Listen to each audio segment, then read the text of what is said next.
أما بعد فأعوذ بالله من الشيطان الرجيم. بسم الله الرحمن الرحيم. نحن نقص عليك نبأهم بالحق إنهم فتية آمنوا بربهم وزدناهم هدى وربطنا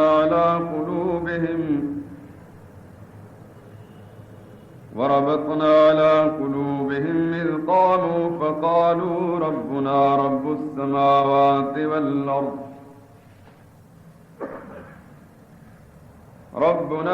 السماوات والأرض لن ندعو من دونه إلها لقد قلنا إذا شططا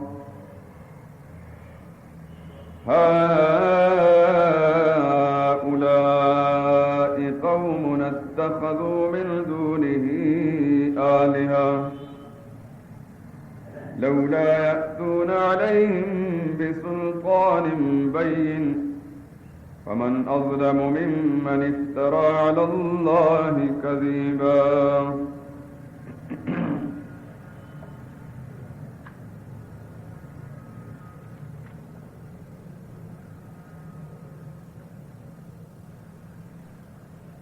ہم ان کے حالات تم سے صحیح بیان کرتے ہیں.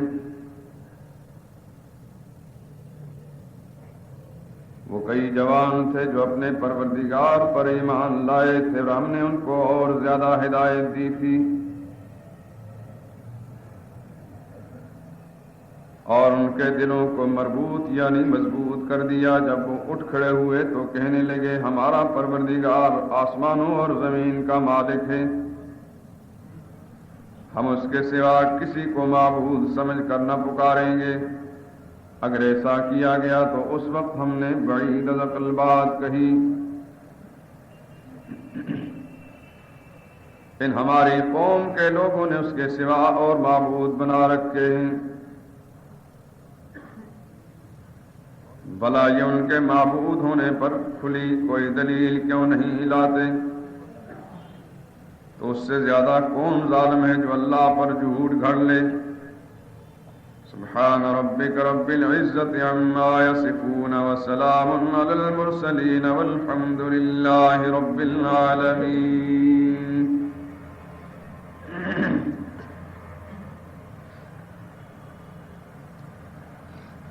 بزرگان محترم, برادران عزیز, سورہ کہف کی یہ آیات کریمہ پہلے بھی تلاوت کی تھی اور اس کے بعض اجزاء سے متعلق کچھ باتیں بھی عرض کی تھی, لیکن ان کی تلاوت کو جو اصل مقصود تھا وہ پوری طرح بیان نہیں ہو سکا تھا. اس لیے دوبارہ انہی آیات کو پڑھا گیا ہے.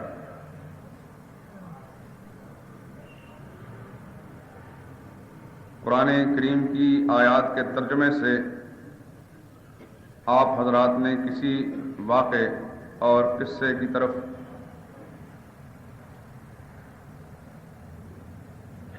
اپنے ذہن کو منتقل کیا ہوگا.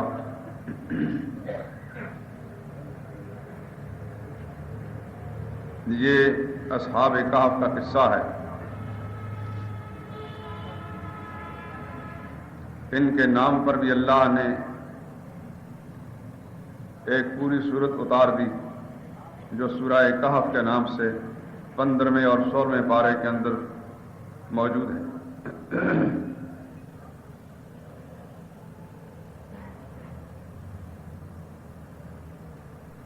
اس سورہ مبارکہ کے نزول کی غرض و غایت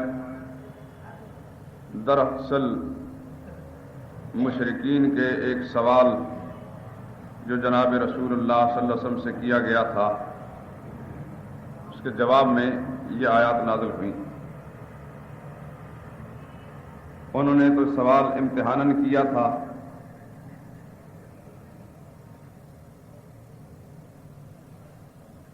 مدینہ کے یہودیوں کے بڑے بڑے پادریوں نے مکہ کے کچھ مشرکین کو ابھارا کہ تم اس شخص سے یہ سوال کرو، یہی معیار ہوگا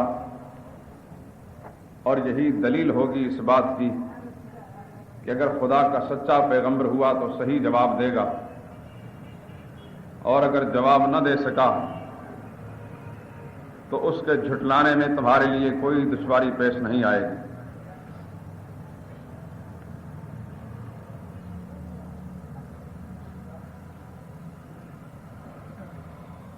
طے شدہ پروگرام کے مطابق حضور علیہ الصلوۃ والسلام سے سوال پوچھے گئے۔ سرور کائنات نے یہ سوچ کر کہ صبح شام اللہ کی وحی اترتی ہی رہتی ہے، حضرت جبرائیل امین تشریف لاتے ہی رہتے ہیں، تو ظاہر ہے کہ جب وہ آئیں گے ان سے پوچھ کر ان کے سوالوں کا جواب دے دوں گا۔ اس خیال کی بنا پر نبی پاک صلی اللہ علیہ وسلم نے وعدہ فرما لیا کہ کل ان سوالوں کا جواب دوں گا، لیکن اس وقت ایک جملہ کہنا رسول اللہ صلی اللہ علیہ وسلم بھول گئے۔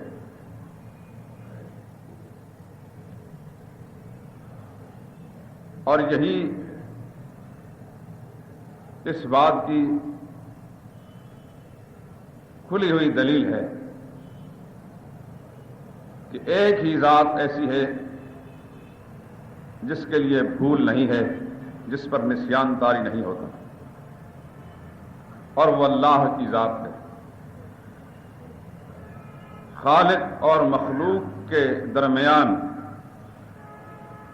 امتیاز اور فرق کے بہت سے اسباب اور وجوہات ہیں، جن میں سے ایک نمایاں سبب یا وجہ اور دلیل یہ بھی ہے کہ جو خالق ہوگا وہ کبھی نہیں بھولے گا، اس پر کبھی نسیان طاری نہیں۔ جس میں الوہیت کی صفات ہوں گی، جس میں خدائی کی صفتیں موجود ہوں گی، وہ کبھی نہیں بھول سکتا، اور جب بھول جاتا ہے اس کے اندر کوئی بھی الوہیت کی کوئی دلیل بھی نہیں۔ بھولنا انسان ہونے کی دلیل ہے کہ ہر انسان پر نسیان طاری ہوتا ہے، بھول ہو جاتی ہے۔ سب سے پہلا انسان اس دنیا میں جو آیا سیدنا حضرت آدم علیہ الصلوۃ والسلام، ان سے بھول ہوئی تھی۔ قرآن کریم واضح الفاظ میں کہتا ہے فَنَسِيَ آدم پر نسیان طاری ہو گیا، وَلَمْ نَجِدْ لَهُ عَزْمًا، آدم علیہ السلام نے بھول سے منع کیے ہوئے درخت کو استعمال کر لیا تھا، جان بوجھ کر اللہ کی نافرمانی نہیں کی۔ گویا وہ بھول چکے تھے اس بات کو کہ مجھے منع بھی کیا گیا ہے، بات ہی ذہن سے نکل گئی، نسیان طاری ہو گیا۔ اول الناس اول ناس، سب سے پہلا انسان سب سے پہلے بھولنے والا، تو اس کی نسل اور اس کی اولاد کیوں نہ بھولے گی۔ اور یہ خدا کے تکوینی معاملے ہیں کہ خالق اور مخلوق میں امتیاز کرنے کے لیے اللہ نے کچھ نمایاں چیزیں رکھی تاکہ دنیا کا کوئی انسان بھٹکا ہوا، جہالت کا مارا ہوا اور شیطان کا ڈسا ہوا انسان کہیں بعض کمالات کو اور بعض خوبیوں کو دیکھ کر بندے پر یہ شبہ نہ کر بیٹھے کہ اس کے اندر خدائی موجود ہے۔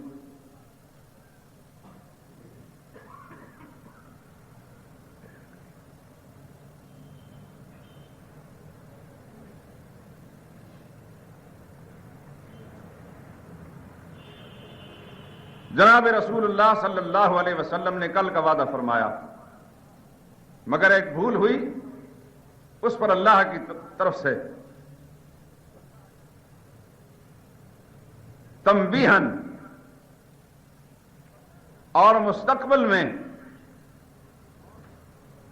ان اصولوں کی سختی کے ساتھ پابندی کرنے کے لیے وہی روک لی گئی۔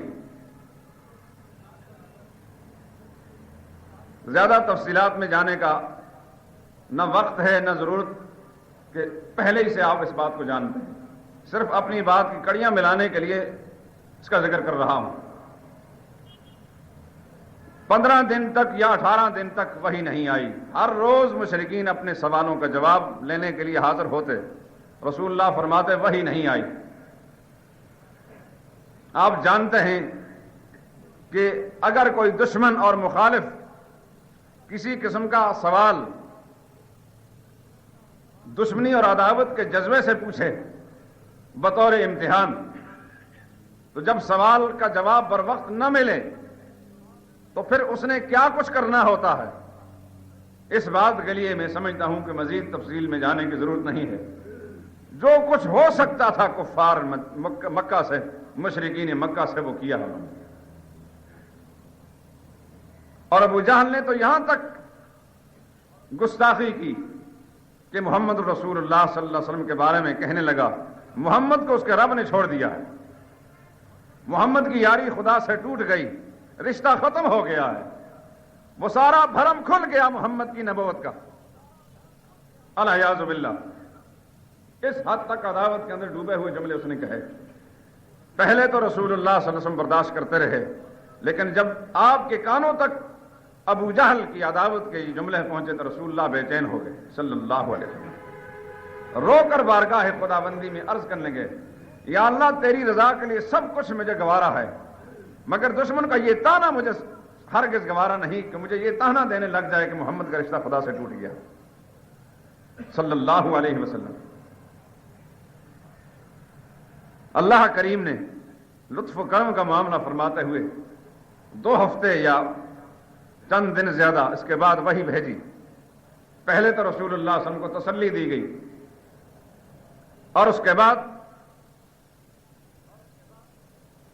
اپنے آفاقی دستور کی وہ شکیں بتلائیں جن کی تعمیل اور تکمیل نہ کرنے کی وجہ سے اس آزمائش میں مبتلا ہونا پڑا۔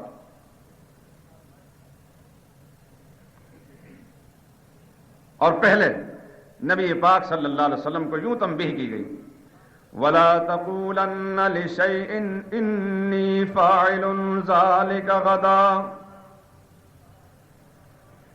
إِلَّا أَن يَشَاءَ اللَّهُ۔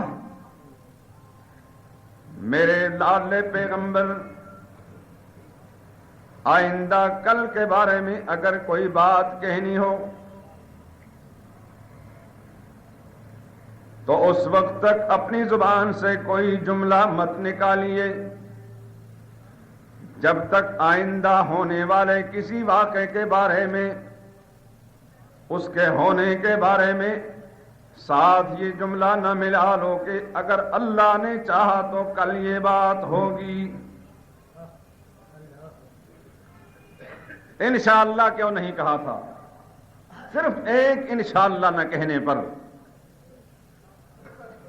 میرے دوست اور بزرگوں، محمد مصطفیٰ صلی اللہ علیہ وسلم کی وساطت سے پوری امت کو، ہر خدا پرست کو اور ہر موحد اور اللہ پر ایمان لانے والے کو یہ سبق دیا گیا ہے کہ آنے والے کل کا تمہیں کوئی پتہ نہیں کہ کیا ہوگا کیا نہیں ہوگا۔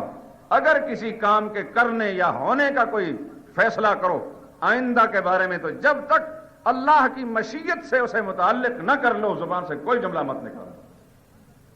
خدا نہ خواستہ اگر تم نے اپنے اوپر اعتماد کر کے اپنے زوم پر کوئی جملہ کہہ دیا اور اللہ کی مشیت سے متعلق نہ کیا، خدا کی مدد اٹھ جائے گی، کام نہیں کر پاؤ گے۔ اور جس کام کے ساتھ اللہ کی نصرت اور امداد شامل نہ ہو وہ ہمیشہ بے بنیاد ہوا کرتا ہے، اس کا کوئی انجام نہیں ہوتا۔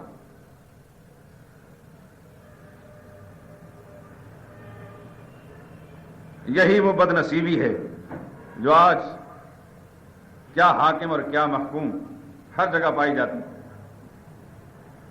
مسلمان کہلانے والا جب بولتا ہے تو اس انداز سے بولتا ہے گویا اس دھرتی پر اسی کی خدائی ہے، وہی مطلق العنان بادشاہ ہے، وہی مالک ہے ساری کائنات کا، اور نظام کائنات اسی کی مٹھی میں ہے، جس طرح چاہے گا اور جب چاہے گا استعمال میں لے آئے گا۔ جب اللہ کو یاد نہیں کرتا، اس کا نام درمیان میں نہیں لاتا تو خدا کی مدد اٹھ جاتی ہے۔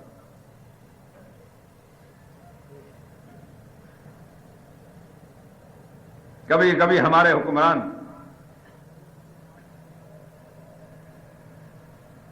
جوش میں آ کر پریس کانفرنس میں یا کسی اپنی تقریر کے اندر جوشی خطاب میں کہہ جاتے ہیں، ہم اس سال اتنی گندم اور اتنا غلہ پیدا کرنے کا ہدف پورا کریں گے۔ نادان یہ فراموش کر جاتے ہیں کہ یہ نظام کائنات کسی اور ذات کے قبضے میں ہے، یہ موسموں کے حالات کسی اور کے قبضے میں ہیں، یہ زمین کسی اور کی حکم برداری کر رہی ہے۔ وہ اگائے گی تو اگے گا، موسم ساتھ دیں گے، یہ سب کچھ ہوگا۔ زمین کا نظام بھی تمہارے اختیار میں نہیں ہے، آسمان کا نظام بھی تمہارے اختیار میں نہیں ہے، یہ فضائیں بھی تمہارے اختیار میں نہیں ہیں۔ نادانوں، کس طرح تم نے اپنی زبان سے جملہ کہہ دیا؟ کبھی کبھی تو رب العالمین نظر انداز کر دیتے ہیں اور کبھی اللہ کی طرف سے گرفت آ جاتی ہے۔ ہم یہ کریں گے اور وہ کریں گے، اللہ موسموں کو حکم دے دیتے ہیں کہ تم نے ان کے موافق نہیں چلنا، یہ جو کچھ چاہیں گے تم اس کے خلاف کرو۔ یہ بارش چاہیں گے، ایک بوند بھی نہیں برسے، اور جب یہ چاہیں گے کہ اب برسات نہیں ہونی چاہیے، جو فصلیں ہیں ان کے لیے مضر ہے، میرا حکم ہے کہ بارش برستی رہے۔ ان کے بس میں جو کچھ ہے یہ کر لیں، اپنی ساری سائنس اور دنیوی قوت کو استعمال کر لیں، میرے نظام عالم میں یہ تبدیلی نہیں کر سکتے۔ میرے دوست اور بزرگوں، اللہ کسی کے اقتدار سے مرعوب نہیں ہوتا، خدا پاک کسی کرسی سے نہیں ڈرتا۔ یہ میں اور آپ تو ایسے ہو سکتے ہیں کہ ہمیں کسی کے اقتدار سے خوف آ جائے، کسی کی کرسی سے ڈر جائیں، کسی کے مال و دولت سے ہم مرعوب ہو جائیں، لیکن رب العالمین پر کسی کا کوئی اثر نہیں پڑتا۔ اقتدار پر لانے والا بھی وہی ہے اور اس سے ہٹانے والا بھی وہی ہے۔ اس واسطے چاہے کوئی حاکم ہو یا محکوم، زمین پر پیدل چلنے والا ہو یا آسمان کی فضاؤں میں اڑنے والا ہو، وہ کسی بھی لمحے اللہ کی ذات کو نہ بھولے۔ خدا کی مدد اٹھ گئی تو پھر دنیا میں کوئی کام بھی درست نہیں ہو سکے۔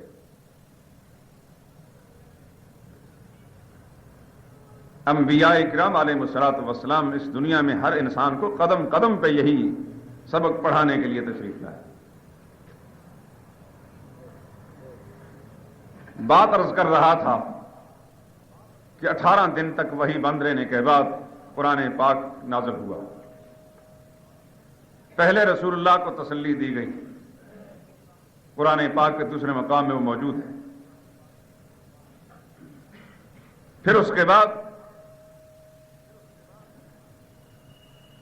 نبی پاک صلی اللہ علیہ وسلم کو اپنے آفاقی دستور کے وہ ضابطے یاد دلائے گئے جن کے بھول جانے کی وجہ سے امتحان میں مبتلا ہونا پڑا،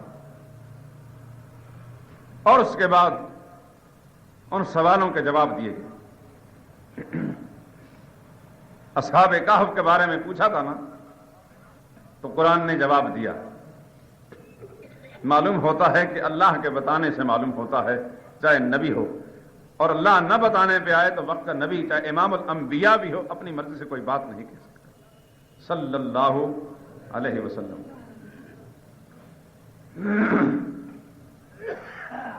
ایک مومن میں اور غیر مومن میں یہی امتیاز کی چیزیں ہیں۔ ایک پکے مسلمان میں خدا اور خدا کے رسول کے ماننے والے اور خدا کی کتاب کو ماننے والے میں اور ان کو نظر انداز کرنے والے میں یہی فرق ہے کہ جو مخلص مسلمان ہوگا وہ کسی ضابطے کا پابند ہوگا، اس کی سوچ بھی کسی ضابطے کی ہوگی، اس کی بات بھی ضابطے کی ہوگی۔ وہ زبان سے کوئی جملہ نکالے گا تو قرآن کی رعایت رکھ کر نکالے گا، اور جس کی بدبختی اور سیاہ نصیبی اس پر مسلط ہو جائے، چاہے وہ حاکم ہے یا محکوم، چاہے وہ بے پڑھا ہے یا پڑھا لکھا، چاہے وہ ان پڑھ ہے یا مولوی اور پیر، وہ پھر قرآن کریم کے ضابطے کی رعایت نہیں رکھے گا، جو منہ میں آئے گا کہتا چلا جائے گا۔ یہی وہ بدبختی ہے جو عالمگیر اور محیط ہو چکی ہے آج اس معاشرے کے اندر، کہ جبہ و دستار والے بڑے بڑے بظاہر پیشوائی کے منصب پر بیٹھ کر، ممبر پر بیٹھ کر بات وہ کہیں گے جو جی میں آئے گی، خدا کی کتاب کی رعایت رکھ کر نہیں کہیں گے۔ ایک عام انسان، عام ذہنی سطح رکھنے والا انسان یہ فرق اور امتیاز نہیں کر پاتا کہ صاحب علم کون ہے اور علم سے محروم کون انسان ہے۔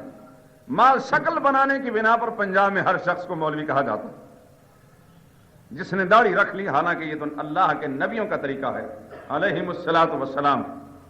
ایک مسلمان کی ذمہ داری ہے، یہ مولوی ہونے کی دلیل نہیں، البتہ اس کی شکل و شباہت کو دیکھ کر یہ ضرور کہے گا کہ یہ محمد رسول اللہ صلی اللہ علیہ وسلم کی امت کا فرد ہے، لیکن اس کے عالم ہونے کی دلیل نہیں ہوتی۔ لیکن کیا ستم ظریفی اور جہالت ہے کہ اس پنجاب کے اندر ہر وہ شخص جو داڑھی رکھ لے اس کو مولوی صاحب کہیں گے، اور بہت سے نوجوان اور بہت سے مسلمان صرف اس بنا پر داڑھی سے معروم ہوتے ہیں کہ معاشرے کے اندر ہمیں مولوی کے نام سے پکارا جائے گا، حالانکہ یہ تو کوئی احساس کمتری میں مبتلا ہونے کی دلیل نہیں، یہ تو اس انسان کی ذہنی پستی کی دلیل ہے، سوچ کی کمزوری کی دلیل ہے کہ اگر اس کو مولوی کہہ دیا تو گویا یا نسبت کی لگا کر رب العالمین کی طرف منسوب کر دیا، یہ مولا والا ہے، اور یہ گوارا نہیں کرتا کہ مجھے خدا پاک کی طرف منسوب کیا جائے۔ یہ بھی اس کی کم عقلی کی دلیل ہے اور ذہنی سوچ کی کمزوری کی، کہ پتہ نہیں اپنے آپ کو کدھر منسوب کرانا چاہتا ہے۔ میرے دوستو، یہ خوش ہونا چاہیے ہر مسلمان کو اگر اس کی نسبت محمد رسول اللہ صلی اللہ علیہ وسلم کی طرف کر دی جائے، اگر اس کی نسبت رب العالمین کی طرف ہو جائے، وہ اسے اپنی خوش نصیبی سمجھے کہ اللہ نے غیب سے سامان پیدا کر دیا۔ میں سرمایہ خرچ کر کے بھی اپنے آپ کو یہ نہیں کہلا سکتا تھا جو اللہ پاک ما شکل و شباہت محمد رسول اللہ صلی اللہ علیہ وسلم کی اختیار کرانے پر پروردگار عالم کی طرف سے عنایت کی جا رہی ہے۔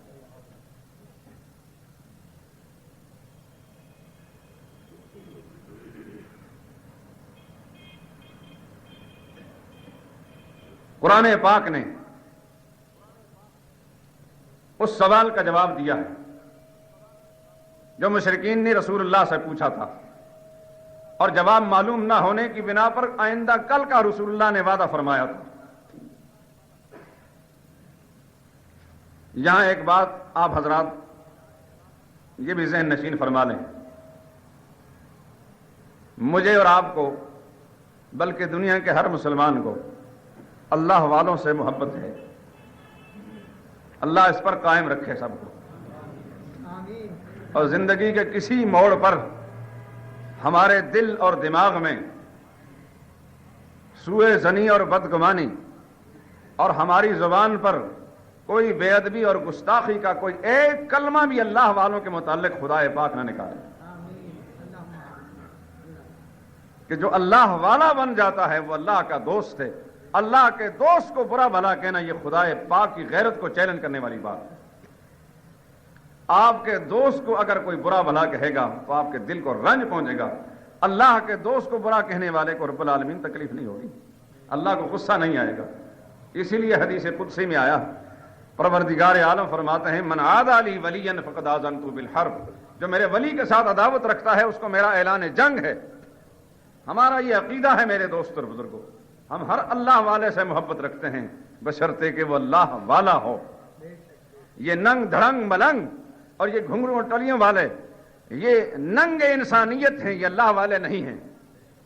ان کو اللہ والا مان لینا در حقیقت اللہ والوں کی توہین ہے، جیسے مرزا غلام احمد قادیانی دجال کو نبی ماننا تمام انبیاء کرام کی توہین ہے۔ جھوٹے نبی کو نبی ماننا اگر انبیاء کی توہین ہے تو جعل ساز کو ولی ماننا بھی اولیاء اللہ کی توہین ہے۔ اولیاء اللہ کو مانتے ہیں اور لوگوں کو تلقین کرتے ہیں کہ کسی بھی لمحے کسی اللہ والے کے بارے میں بدگمانی مت دل میں لائیے، یہ کسی کے ڈر کی بنا پر نہیں، نہ ہم کسی کی جاگیر اور میراث ہیں، یہ ہمارا ذہن ہے اور ہمارا عقیدہ ہے۔ الحمدللہ ہر بات اپنے شعور سے کہتے ہیں اور اپنے قرآن کے ضابطے کے مطابق سوچتے ہیں۔ اللہ والوں کے بارے میں ہر مسلمان بڑا حساس ہوتا ہے، اور بہت سے لوگ بزرگوں کے نام سے باتوں کو جلد تسلیم کرتے ہیں۔ رسول اللہ کی طرف سے کوئی بات آئے مسلمان سب سے پہلے تسلیم کرتا ہے صلی اللہ علیہ وسلم۔ نمبر 2 صحابہ کی طرف سے کہی ہوئی بات کو تسلیم کرتا ہے۔ علی ھذا القیاس چلتے چلتے اللہ والے صوفیاء کرام کی طرف سے جو بات آتی ہے مسلمان اسے فوراً تسلیم کرتا ہے، کیونکہ اس کے دل میں محبت موجود ہے، محبوب کی ہر بات پیاری لگتی ہے۔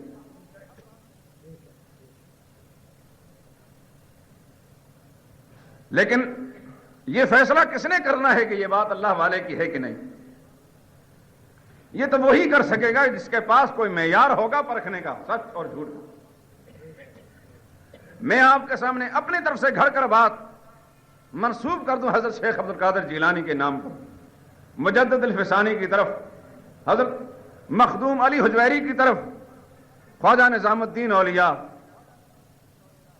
حضرت معین الدین چشتی اجمیری کی طرف، کسی بھی اللہ والے کی طرف منسوب کر دوں، اگر آپ کا کوئی مطالعہ نہیں صوفیاء کرام کی کتابوں کا تو آپ کے پاس اس کے صحیح یا غیر صحیح ہونے کا کوئی معیار نہیں ہے کہ آپ اس کی تصدیق یا تردید کر سکیں۔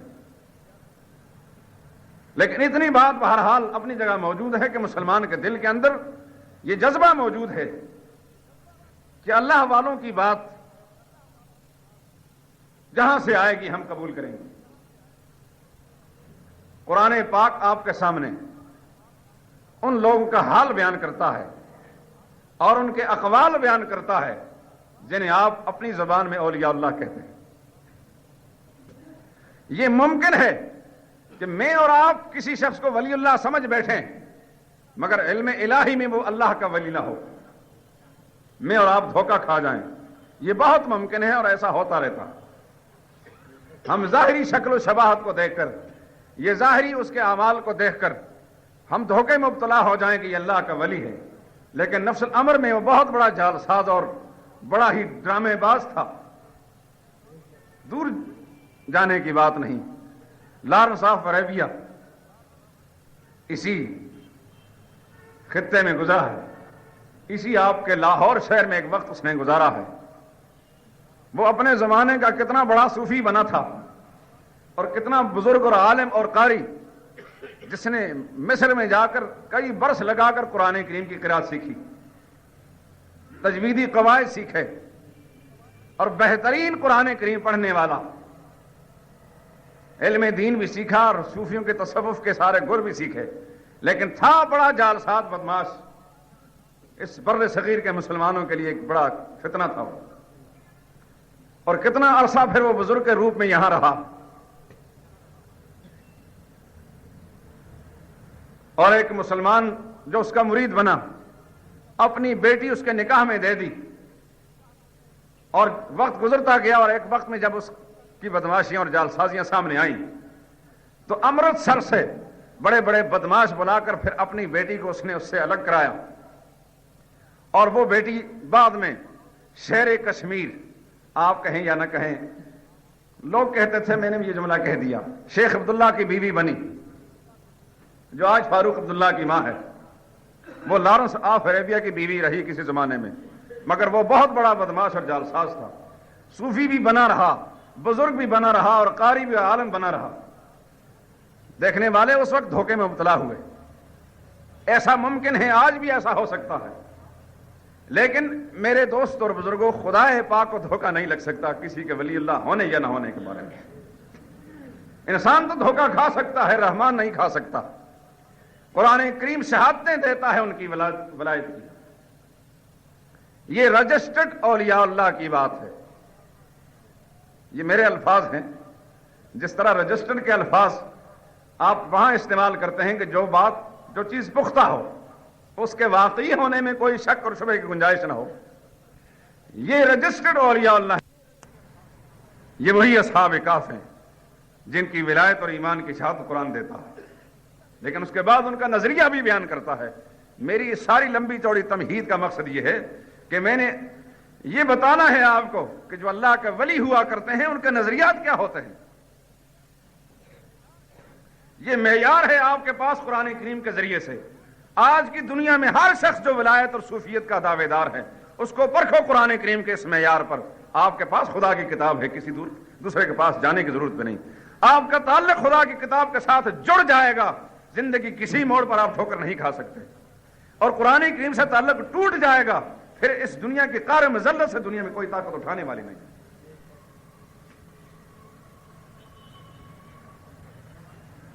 اب اس سوالوں کا جواب, نحن نقص عليك نبأهم بالحق, سورہ کہف کی آیات ہے. نحن نقص عليك نبأهم بالحق,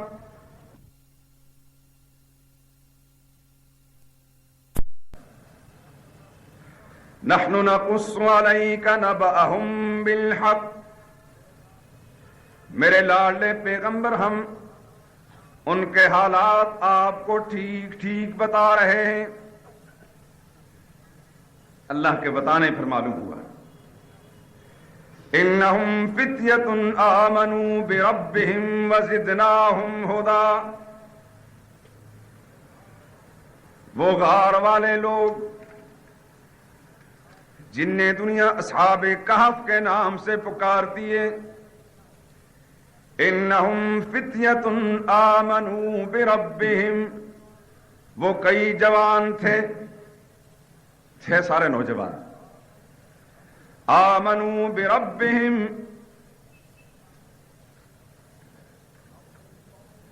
اپنی قوم کے بگڑے ہوئے حالات کو دیکھ کر باطل اقتدار کے زیر سایہ پروان چڑھنے والے غلط عقائد کی پرورش کو دیکھ کر ان نوجوانوں نے عزم بالجزم کر لیا اور ہمت کی کمر باندھ کر فیصلہ کر لیا کہ جب تک جان میں جان ہے ان غلط عقائد کے خلاف جنگ جاری رہے گی.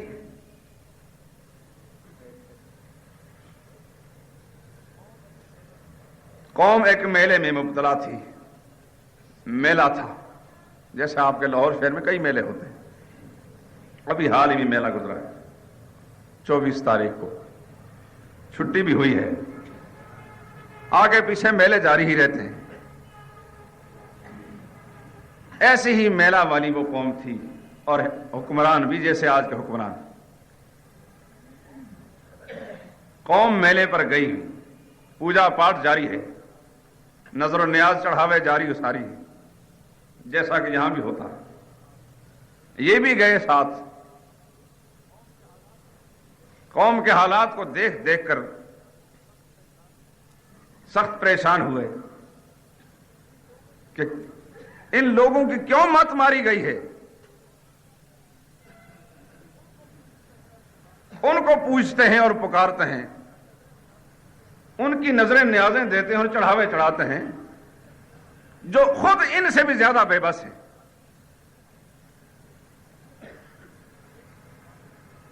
ایک نوجوان اس میلے میں سے ہٹ کر کنارے پر درخت کے نیچے جا بیٹھا. چند لمحوں کے بعد ایک دوسرا آ کر بیٹھا, مگر آپس میں گفتگو نہیں کرتے.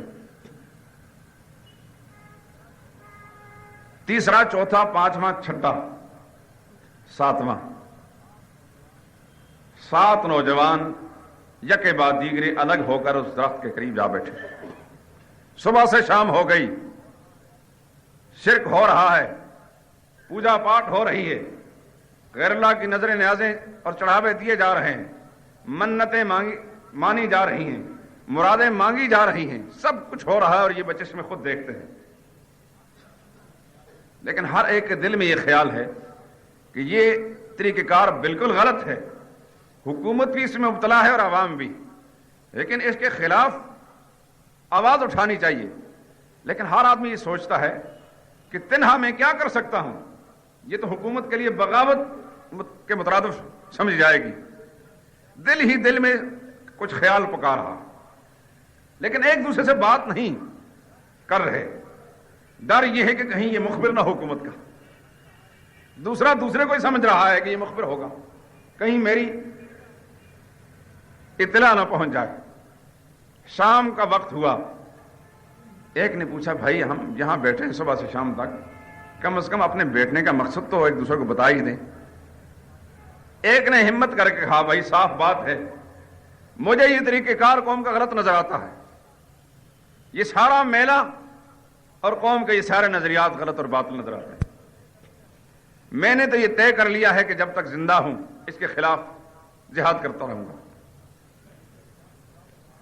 دوسرے نے کہا خدا تمہارا بھلا کرے، میں بھی تو یہی سوچ کر یہاں آ کر بیٹھا تھا. الغرض ساتوں کے ساتوں متفق اور متحد نظریاتی طور پر نظر آئے. اچھا، ایک جماعت بن گئی. ابن کثیر لکھتے ہیں کہ آج کی دنیا میں لوگ اجتماعیت کی بنیاد قومیت اور وطنیت کو سمجھتے ہیں کہ ایک علاقے کے لوگ ہیں، ایک وطن کے لوگ ہیں، لہذا ایک قوم ہے. فرمایا یہ معیار غلط ہے. اصل میں اجتماعیت کا معیار اس دنیا میں نہیں ہوتا، وہ ملا الاعلیٰ میں ہوتا ہے، ارواح میں اجتماع ہوتا ہے. پہلے روحیں اکٹھی ہوتی ہیں اور اس کے بعد اس دنیا میں بدن اکٹھے ہوتے ہیں. اصل قومیت فکر کی ہے اور نظر کی ہے، نظریے کی ہے. جسموں کا اجتماع یہ کوئی اجتماع نہیں اگر نظریات متفق نہ ہوں. اور اتحاد ہوتا ہی ہمیشہ ہے نظریات کے اتحاد کی بنا پر. آپ لاکھ کوشش کر کے لوگوں کو ایک جگہ جمع کر لیں، اگر نظریات مختلف ہیں خدا کی قسم وہ مختلف ہی رہیں گے، کبھی ان میں اتحاد نہیں پیدا ہو سکتا. اب سے کوئی 10 برس پہلے ان سڑکوں پر آپ ہنگامے دیکھتے تھے اور کچھ سیاسی مداری قسم کے لوگ، شعبدہ قسم کے لوگ قوم کو دھوکہ دے رہے تھے قومی اتحاد کے نام پر. قومی اتحاد جو بنیادی طور پر یہ جملہ ہی غلط تھا، اسے قومی انتشار سے تعبیر کرنا زیادہ مفید. کیسے اتحاد ہو سکتا ہے؟ ان کے نظریات میں اتحاد نہیں تھا. کسی کا قبلہ مغرب تھا، کسی کا مشرق تھا. کوئی روس کا ایجنٹ تھا، کوئی امریکہ کا ایجنٹ، کوئی کسی کا وفادار تھا، کوئی کسی کا وفادار. انجام کار سب الگ الگ ہو گئے. جسموں کے اکٹھے بیٹھ جانے سے اتحاد نہیں ہوا کرتا جب تک نظریے میں اتحاد نہ ہو. ایک بات یہاں عرض کر دیتا ہوں، پڑھے لکھے لوگ فوراً سمجھ جائیں گے. میں صبح شام جس نظریے کے پرچار کر رہا ہوں، جس کو توحید کہتے ہیں، اللہ کی وحدانیت، اس لفظ کے مادے میں وحدت موجود ہے. توحید میں اتحاد ہے. توحید کا مطلب یہ ہے کہ ایک خدائے پاک کی بندگی اور پکار پر ساری کائنات جمع ہو جائے. جب سب کا نظریہ یہ ہو جائے گا سب متحد ہو جائیں گے. نظریہ جو ایک ہو گیا، جب سب کی سوچ یہ ہوگی کہ عبادت کے لائق وہی ہے، نظر و نیاز کے لائق وہی ہے، منتیں ماننے کے لائق وہی ہے، مرادیں مانگنے کے لائق وہی ہے، اولاد دینے والا وہی ہے، شفاعت دینے والا وہی ہے، غنی اور دولت مند بنانے والا وہی ہے، عزت اور ذلت کا مالک وہی ہے، اور پستیوں میں گرانے والا وہی ہے. جب سب کا نظریہ یہ ہو جائے گا تو سب کے نظریے کے متحد ہونے کی وجہ سے ان میں اتحاد بھی پیدا ہو جائے گا. اور خدا نہ خواستہ یہ بات نہ ہوئی کہیں نخر مرکت کی چھاؤں میں سجدے، کہیں مرنے والوں کے پاؤں میں سجدے، اشاروں میں سجدے، نگاہوں میں سجدے، ادھر اور ادھر خانقاہوں میں سجدے، تشخص پرستی کا پامال سجدہ، مزاروں پہ جا جا کے ہر سال سجدہ. جب یہ انتشار ہوگا میرے دوست اور بزرگوں، اتحاد نہیں ہو سکتا. پھر تو کوئی خدا کا پوجنے والا ہوگا، کوئی ماں سوا کا پوجنے والا ہوگا، کوئی اس در پہ جھکے گا، کوئی اس در پہ جھکے گا. کوئی یہ کہے گا یہاں سے مرادیں پوری ہوتی ہیں، کوئی کہے گا یہاں سے مرادیں پوری ہوتی ہیں، کوئی کچھ کہے گا کوئی کچھ کہے گا، انتشار ہی انتشار ہوگا، اتحاد کبھی نہیں ہو سکتا صبح قیامت تک کے لیے۔ اور یہ توحید نقطہ اتحاد ہے، یہ صرف میرا دعویٰ نہیں، قرآن پاک اس کا ثبوت پیش کرتا ہے۔ سرور کائنات جناب محمد الرسول اللہ صلی اللہ علیہ وسلم نے ایک بار یہودیوں کو اور عیسائیوں کو دعوت دی اور فرمایا آؤ اکٹھے ہو جائیں، کم سے کم ایک بات پر اکٹھے ہو جائیں۔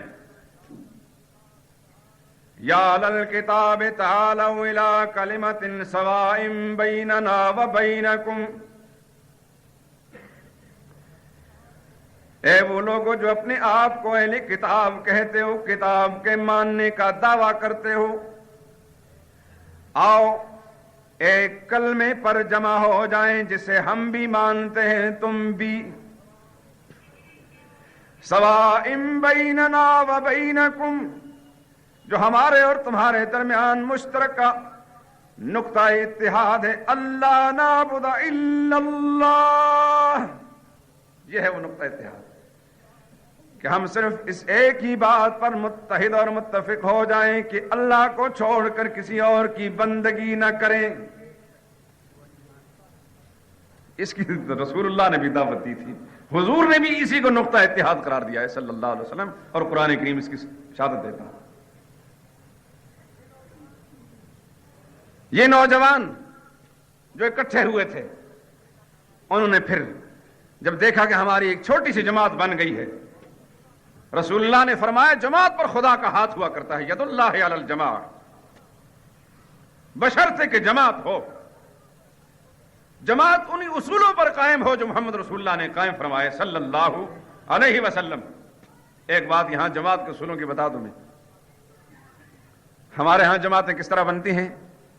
ایک صدر ہے، ایک نائب صدر ہے، ایک سیکرٹری جنرل ہے، ایک اس کا جوائنٹ سیکرٹری ہے، ایک فلاں ہے، ایک فلاں ہے۔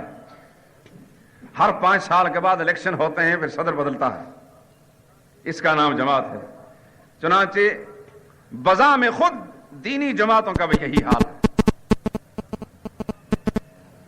ترسم کے بقابہ نہ رسی اے راوی کی راہ کے تمہیں روی بترکستانس، کہ تم نے اگر رخت سفر باندھا ہے اس ارادے سے کہ بیت اللہ تک پہنچ جائیں، لیکن جس ٹرین پر تم سوار ہوئے ہو وہ خانہ کعبہ تک نہیں پہنچانے والی، وہ تو تمہیں روس میں پہنچانے والی ہے۔ کبھی صبح قیامت تک کے لیے چلتے رہو، روس تک تو پہنچ سکتے ہو، اس سے آگے جا سکتے ہو، خانہ کعبہ تک نہیں پہنچ سکتے۔ جماعت بناتے ہو تو محمد رسول اللہ کے نقش قدم پر چل کر جماعت بناؤ۔ یاد رکھیں اسلام کے اندر صدارت کا کوئی تصور بھی نہیں ہے۔ اسلام میں ایک امیر کا تصور ہے، امیر المومنین وہی ہوتا ہے، اور اس کے 5 سال دور صدارت یا امارت گزارنے کے بعد انقلاب اور تبدیلی کی کوئی ضرورت، اس وقت تک امیر نہیں ہٹایا جائے گا جب تک وہ کتاب اللہ اور سنت رسول اللہ کی خلاف ورزی نہیں کرے گا۔ یا وہ فوت ہو جائے دوسرا امیر مقرر کیا جائے گا، اور اگر زندہ ہے کتاب و سنت کا پابند ہے وہ تادم زیست امیر ہوگا۔ یہ خلاف شرع طریقے ہیں کہ جو ہر 5 سال کے بعد جو ہے امارت و صدارت تبدیل ہوتی ہے۔ از خود وہ مستعفی ہو جائے ایک بات، یا فوت ہو جائے، یا خلاف دین کام کرنا شروع کر دے تو پھر اس کو ہٹایا جائے گا۔ ورنہ کسی جماعت کے لیے اگر وہ دینی جماعت ہے، دینی لائن پر چلنے والی ہے، اس کے لیے امیر کے ہٹانے کی کوئی گنجائش بھی نہیں ہے۔ یہاں ہر معاملہ بگڑا ہوا ہے میرے دوستو، یہاں صدارت کی اور وزارت کی ان کی کوئی، اسلام کے اندر اس جمہوریت کا کوئی تصور نہیں ہے۔ ممکن ہے جمہوریت پسند حضرات کی طبع نازک پر میری یہ بات گراں گزرے، اسلام میں صرف شورائیت ہے، اور اس میں صوبوں کا کوئی کوٹا نہیں ہے کہ امیر وزیر اعظم فلاں صوبے سے ہوگا اور صدر فلاں صوبے کا ہوگا اور فلاں وزیر جو ہے فلاں صوبے کے ہوں گے۔ یہ نری لعنت ہے جس کے اندر آج پاکستان میں گرفتار ہے۔ یہاں یہ معیار دیکھا جائے گا اہلیت اور صلاحیت کہاں موجود ہے۔ چھوٹے صوبوں والوں میں اہلیت موجود ہے، وہی اقتدار کے قابل ہے، ان میں نہیں ہے۔ بڑے صوبے والوں کے اندر موجود ہے وہی۔ یہ صوبوں کا چکر بھی کچھ نہیں، یہ بھی قوم کے انتشار میں مبتلا کرنے والی بات۔ کتنے فتنے اٹھ رہے ہیں میرے دوستوں، اور روگردانی کرو خدا کے قانون سے، اور بغاوت کرو خدا کے قرآن سے، یہ فتنے اٹھتے چلے جائیں گے۔ اس سیلاب کی راہ میں تم باندھ نہیں سکو گے۔ ایک غوث علی شاہ نہیں، کئی غوث علی شاہ بھی تبدیل کرتے چلے جاؤ، یہ انتشار ختم نہیں ہو سکے گا تمہارے سے، اس لیے کہ تم نے بغاوت کی ہے خدا کے قرآن کی، تم باغی ہو خدا کے قرآن کے، محمد رسول اللہ کے فرمان کے۔ تم نے اسی سرزمین پر کھڑے ہو کر رو رو کر خدا سے یہ وعدہ کیا تھا، تم نے، تمہارے بڑوں نے، یا اللہ ایک دفعہ یہ ملک دے دے، ہم تیرے قانون کو بالادستی دیں گے۔ آج جو شخص قرآن کی بات کرتا ہے تمہیں بدترین دشمن نظر آتا ہے۔ جس لائن پر تم چل رہے ہو، تمہاری آنے والی نسلیں جو ہیں اس لائن پر چل کر غلامی کے قہر میں تو گر سکتی ہیں، ان کو آزادی نہیں مل سکتی۔ یہ کڑوی باتیں ہیں میرے دوست اور بزرگوں، لیکن میٹھی میٹھی باتیں کر کے اپنے خدا کو ناراض نہیں کر سکتے۔ ماننا پڑے گا، الدین والنصیحہ، سرور کائنات جناب رسول اللہ صلی اللہ علیہ وسلم فرماتے دین نام ہی نصیحت کا ہے۔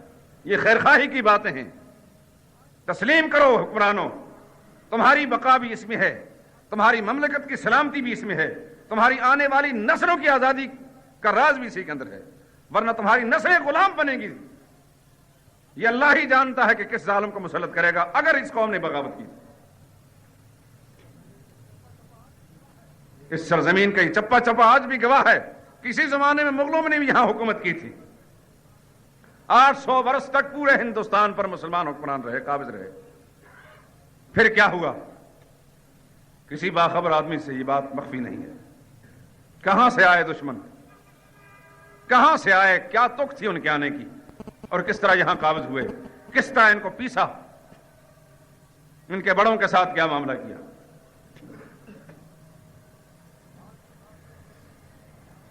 آج بھی بادشاہی مسجد کے میناروں سے، اس کے فرش سے جا کر اگر آپ کے پاس کوئی اتنی ہمت ہو اس سے بات پوچھ سکیں اور اس کی زبان حال سے کوئی جواب لے سکیں تو بتائے گی کہ یہاں سکھوں کے گھوڑے پیشاب کرتے رہے، لید کرتے رہے۔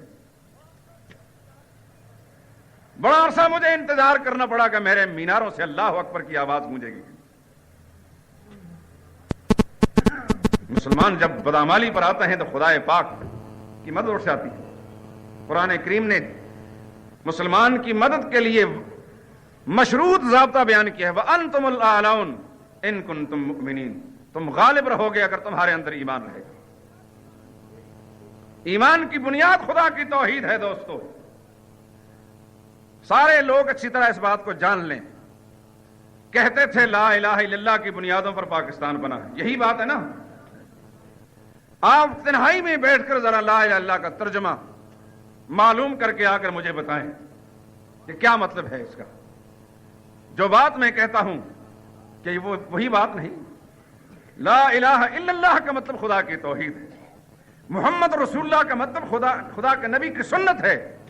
اس مملکت کا نظام اللہ کی توحید اور نبی پاک کی سنت کے مطابق چلے گا تو یہ مملکت قائم اور باقی بھی رہے گی، اس قوم کی آزادی بھی قائم رہے گی۔ اگر خدا کی توحید سے بغاوت کی اور شرک یوں ہی رہا اس ملک کے اندر، اگر نبی کے سنت اور طریقے سے بغاوت کی، یہاں بدعات کو یوں ہی پروان چڑھایا جاتا رہا تو خدا پاک کو پھر کوئی ضرورت نہیں۔ پہلے بھی کئی خدا نے پیدا کیے اور مٹا ڈالے، قوم عاد اور سمود کے انجام سے عبرت سیکھو، قوم لوط کے انجام سے عبرت حاصل کرنا چاہیے، نوح علیہ السلام کی قوم کے انجام سے عبرت حاصل کرنا چاہیے۔ وہ انسان تھے جو اللہ ہی نے بنائے تھے، اللہ نے طوفان بھیج کر ان کو غرق کر دیا، کسی کو زلزلے لا کر زمین کے اندر دھسا دیا، کسی پر آسمان سے پتھروں کی بارش کر کے ان کو مٹا ڈالا۔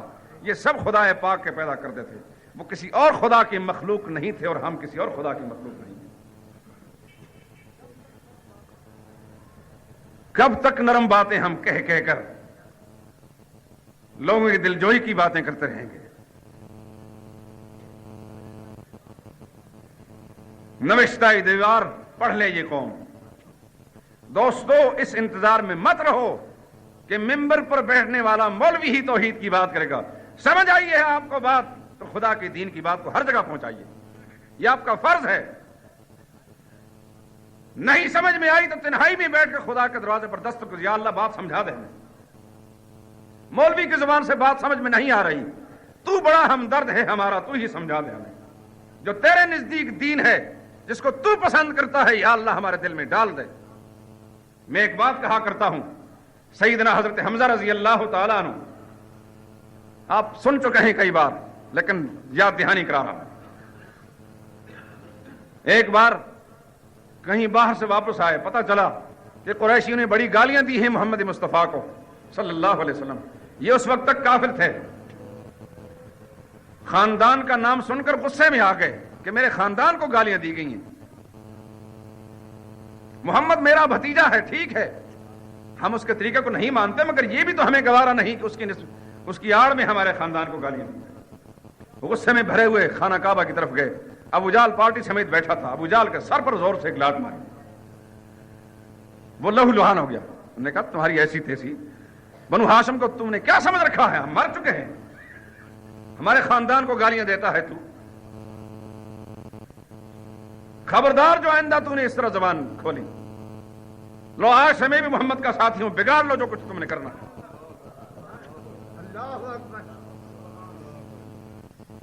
یہ جوش میں بات کہہ گئے، واپس گھر چلے گئے۔ غصہ جو اترا تو پھر عجیب کشمکش میں مبتلا ہے۔ تھے وہ شریف لوگ، زمانہ کفر کے اندر بھی ان کے اندر یہ شرافت موجود تھی کہ شریف لوگ زبان سے نکلے ہوئے جملے کا پاس اور لحاظ رکھا کرتے ہیں۔ وہ آج کی دنیا کے ان خود فراموش لوگوں کی طرح نہیں ہوتے جو منٹ کے بعد اپنی زبان کو بدلتے ہیں اور جسے آج سمجھتے ہیں، جسے اپنا کمال سمجھتے ہیں کہ ہم نے دوسرے کو دھوکہ دے دیا۔ وہ مروت کے خلاف سمجھتے تھے جھوٹ بولنے کو، غلط بیانی کو، زمانہ کفر کے باوجود کہنے لگے زبان مجمع میں کہہ چکا ہوں میں محمد کا ساتھی ہوں، حالانکہ میرا اور محمد کا دین تو الگ الگ ہے۔ اب اگر میں پلٹتا ہوں اس بات سے، یا محمد کا دین قبول کروں تو یہ میرے خاندانی مذہب کے خلاف ہے، اور اگر قبول نہیں کرتا تو وہ بات جو کہہ چکا ہوں وہ جھوٹی ثابت ہو۔ کیا کروں؟ اس قدر بے چینی اور اضطراب کہ رات کو نیند نہیں آ رہی، آدھی رات گزر گئی، بالآخر دل میں یہ خیال آیا، اور یہ خیال آنا ہی گویا خدا کی طرف سے کوئی ہدایت کے فیصلے تھے، اور اللہ کے سامنے 10 بدعا ہوئے۔ خدا کو تو مانتے تھے، مشرک تھے نا، منکر تو نہیں تھے خدا کے، خدا کو مان کر ذات و صفات میں شریک اس کی صفات میں شریک ٹھہراتے تھے۔